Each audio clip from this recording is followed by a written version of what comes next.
नमस्कार साथियों, स्वागत है आपका एक बार फिर से आपके अपने चैनल जीलेस अप्रोच पर। चलिए, पिछली कक्षा में हमने अर्थ के आधार पर शब्दों को जाना था। आज हम शब्द का अंतिम प्रकार व्याकरण के आधार पर शब्द को जानेंगे।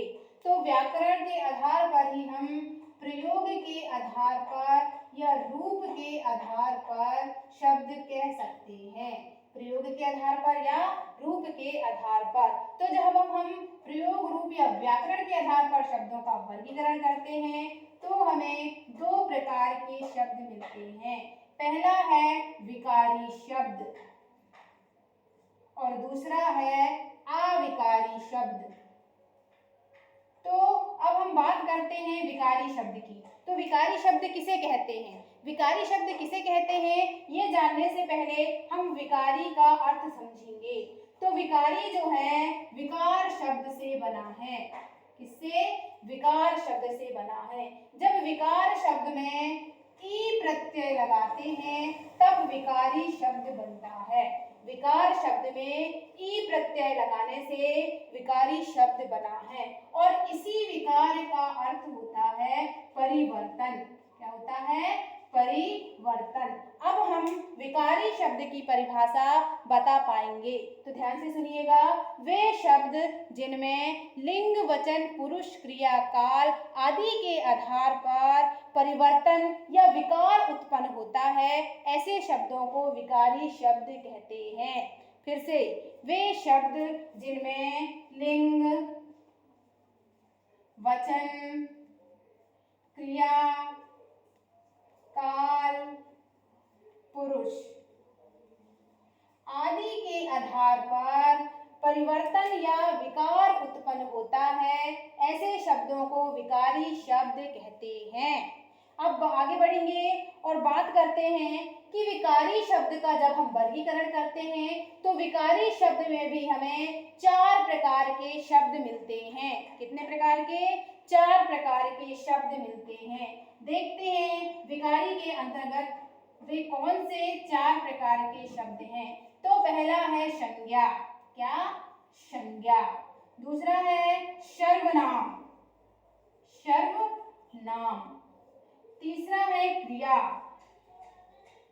क्रिया। और चौथा है विशेषण। क्या? विशेषण। तो संज्ञा, सर्वनाम, क्रिया, विशेषण ये ऐसे शब्द हैं जिनमें विकार या परिवर्तन उत्पन्न होता है, इसीलिए इन शब्दों को विकारी शब्द के अंतर्गत रखा गया है।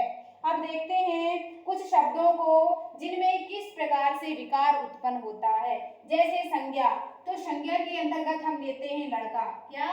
लड़का। तो देखते हैं लड़का में कैसे विकार उत्पन्न होता है, कैसे परिवर्तन होता है।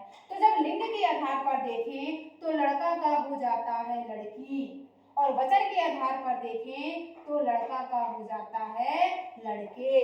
तो लिंग, वचन आदि के आधार पर इन शब्दों में क्या होता है? परिवर्तन होता है, विकार उत्पन्न होता है, इसीलिए ये शब्द विकारी शब्द के अंतर्गत रखे गए हैं। और भी उदाहरण देखते हैं, जैसे नदी। तो नदी नदियां में परिवर्तित हो जाता है। व्यक्ति, व्यक्ति व्यक्तियों में परिवर्तित हो जाता है। अब देखते हैं सर्वनाम। तो सर्वनाम में जैसे मैं, तो मैं हम में परिवर्तित हो जाता है। मैं शब्द किसमें परिवर्तित हो जाता है? हम में। वह, वे, तुम, तुम्हारा, तुम्हारी, तुम्हारे। इसी प्रकार देखते हैं क्रिया। तो जैसे चलना, तो चलना परिवर्तित हो जाता है चलती, चलता, चलते। खाना, खाता, खाती, खाते। इसी प्रकार देखेंगे विशेषण में। तो जैसे हम एक शब्द लेते हैं नीला, तो नीली, नीले। और देखते हैं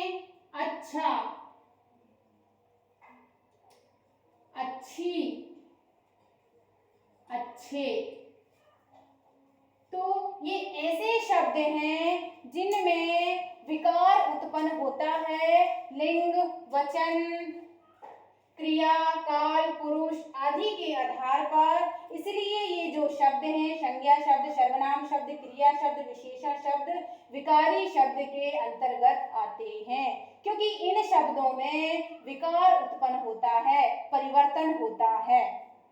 आगे समझ में? अब आगे बढ़ते हैं और बात करते हैं अविकारी शब्द की। किसकी? अविकारी शब्द। तो ये आ का अर्थ होता है नहीं। आ का अर्थ क्या होता है? नहीं। और विकारी मतलब भाई, मतलब वे शब्द जिनमें किसी प्रकार का विकार उत्पन्न नहीं होता, जिन शब्दों में लिंग, वचन, क्रिया, काल, पुरुष आदि के आधार पर परिवर्तन नहीं होता है, विकार उत्पन्न नहीं होता है, ऐसे शब्दों को अविकारी शब्द कहते हैं। क्या कहते हैं? अविकारी शब्द। अविकारी को ही हम अव्यय भी कहते हैं। अव्यय। अविकारी को ही क्या कहते हैं? अव्यय। अब जिस प्रकार विकारी शब्द में हमें चार शब्दों का जिस प्रकार विकारी शब्द में हमें चार शब्द मिले थे, उसी प्रकार अविकारी शब्द में भी हमारे पास चार शब्द हैं। देखते हैं वह चार शब्द कौन कौन से हैं। तो पहला शब्द है क्रिया विशेषण। क्या है?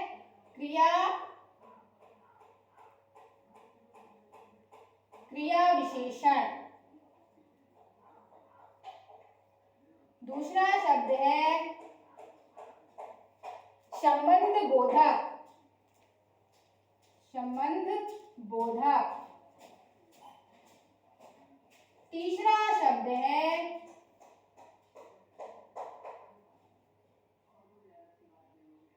विस्मयादि बोधक।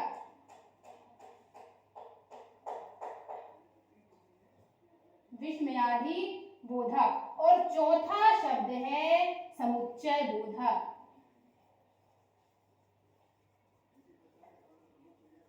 समुच्चय बोधक।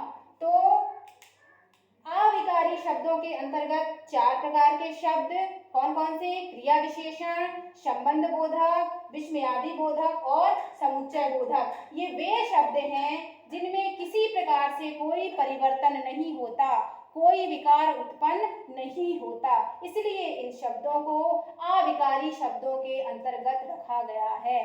देखते हैं कुछ शब्दों को उदाहरण के रूप में, जैसे क्रिया विशेषण। क्या? क्रिया विशेषण। उदाहरण लेते हैं हम। कछुआ धीरे धीरे चलता है। धीरे धीरे चलता है। कछुआ कैसे चलता है? धीरे धीरे। तो ये क्या है? क्रिया विशेषण।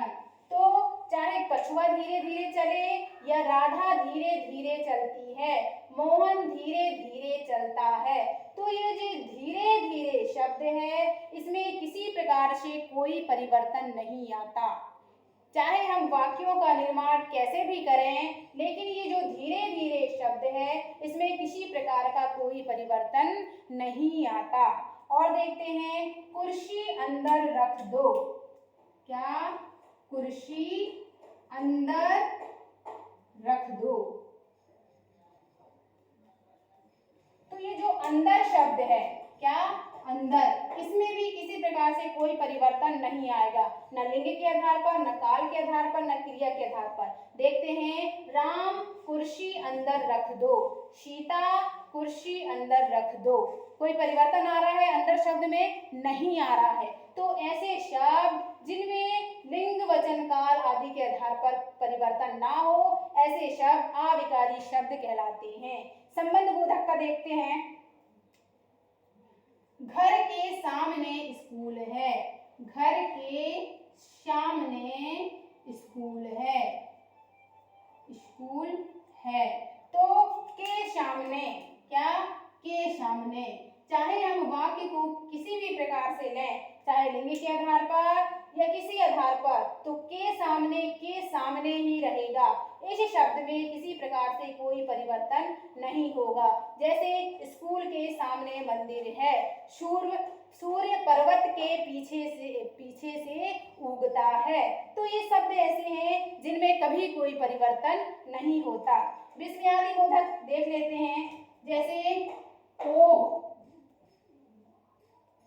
वाह, अरे। तो ये ऐसे शब्द हैं जिनमें किसी प्रकार से कोई परिवर्तन नहीं होगा।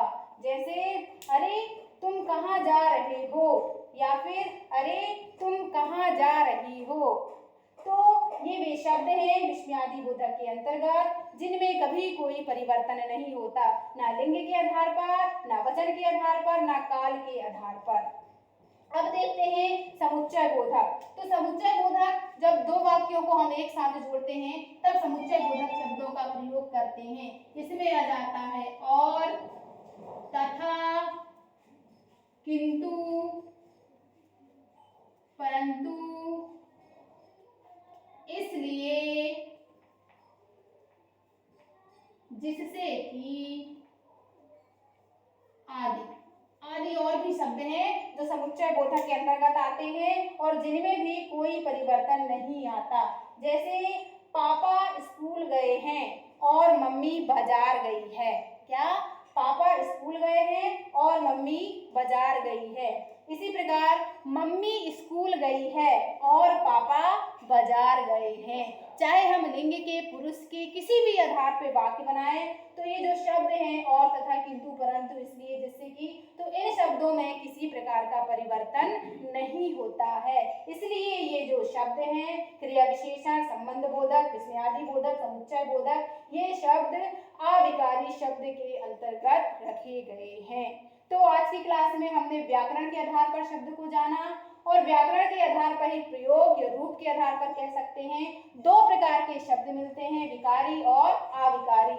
विकारी के अंतर्गत चार शब्द, संज्ञा, सर्वनाम, क्रिया विशेषण, और अविकारी के अंतर्गत भी चार शब्द, क्रिया विशेषण, संबंध बोधक, विस्मयादि बोधक और समुच्चय बोधक। आज की क्लास के लिए इतना ही। आगे की क्लास के लिए जुड़े रहिए आपके अपने चैनल जीलस अप्रोच पर। वीडियो को अंत तक देखने के लिए बहुत बहुत धन्यवाद।